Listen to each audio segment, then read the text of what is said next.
Hello বন্ধুরা, সবাই কেমন আছেন? আশা করি সবাই ভালো আছেন। আমিও ভালো আছি। আমি বৈশাখী, ইউকের লিভারপুল থেকে আজকে একটা নতুন ব্লগ নিয়ে চলে এসেছি। এখন বাজে সকাল 10টা। সকালের ব্রেকফাস্ট করে সকালে যে সকল কাজ থাকে সব কিছু সেরে নিয়ে আমি এখন চলে এসেছি আমার ঘরের ভেতরে কিছু গাছ রাখা আছে, সেগুলোকে জল দেবো বলে। এই গাছগুলোতে আবার বেশি জল দেওয়া যায় না, বেশি জল দিলে এগুলো মরে যায়। এই গাছটাতে কিছু হলুদ পাতা হয়ে গেছে, সেই পাতাগুলো আমি পরিষ্কার করে নিচ্ছি। আর এটা তো একটু জলে স্প্রে করে দেব। এগুলোতে আবার যদি আমি বলি মগে করে জল দেব, তাহলে গাছগুলো দেখবো কিছুদিন পরে পচে গেছে। তাই এগুলোতে আমি জলের স্প্রে করে দিই।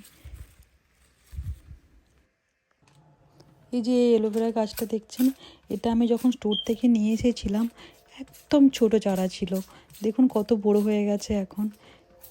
গাছগুলোতে জলের স্প্রে করা হয়ে গেলে কিছু কাজ আছে, সেই সব কাজগুলো সেরে নেব।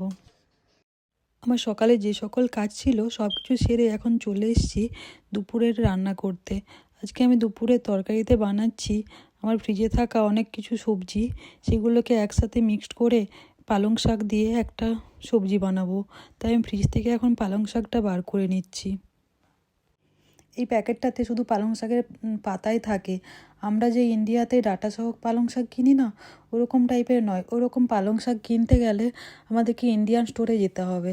এখানের যে স্টোরগুলো ইংল্যান্ডের, এই স্টোরগুলোতে এরকম পাতাই পাওয়া যায় পালং শাকের। এই শাকটাকে এখন আমি কেটে নিব।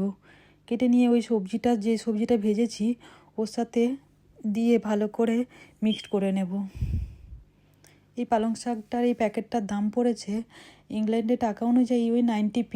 যেই শপে যেরকম নাই, কোনো কোনো শপে একটু বেশিও নাই। মানে ইন্ডিয়ার টাকাতে পড়বে ওই, ধরুন না, সব থেকে কম নিলে পড়বে 90 টাকা, আর সব থেকে বেশি নিলে হয়তো পড়বে 150 টাকা। আর পালং শাকটাকে ধুয়ে ভালো করে সবজির সাথে মিশিয়ে দিচ্ছি। চলুন এখন একটু ঢাকা দিয়ে দিই যাতে সেদ্ধ হয়। আর সাইডে আমি ভাতও বসিয়ে দিয়েছি। এখন আমার সবজিটা হয়ে গেছে, বাটিতে আমি সবজিটা নামিয়ে নিচ্ছি। ভাতটা হয়ে গেলে লাঞ্চটা করে নেব।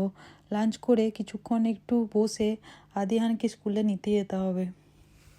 এই সবজিটা বানানোর আগে আমি লাউ দিয়ে ডাল করেছিলাম আর একটা ভাজাও করেছি, উচ্ছে আলুর ভাজা। এখন বাজে দুপুর 3টা। আমি আদিহানকে স্কুলে নিতে যাবো বলে বেরিয়ে পড়েছি। দেখুন এখন রাস্তাতে কাজ হচ্ছে। ওই দেখুন এই জিসিবিটাতে করে রাস্তাটাকে খোঁড়া হচ্ছে। আমাদের ওখানে কত বড় বড় জিসিবি, তাই না? এখানে দেখুন জিসিবিটা কত ছোট।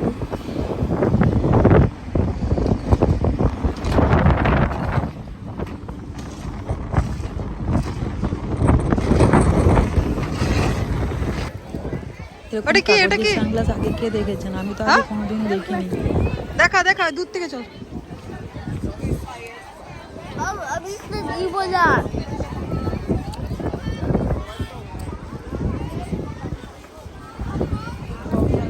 চল আহান চল।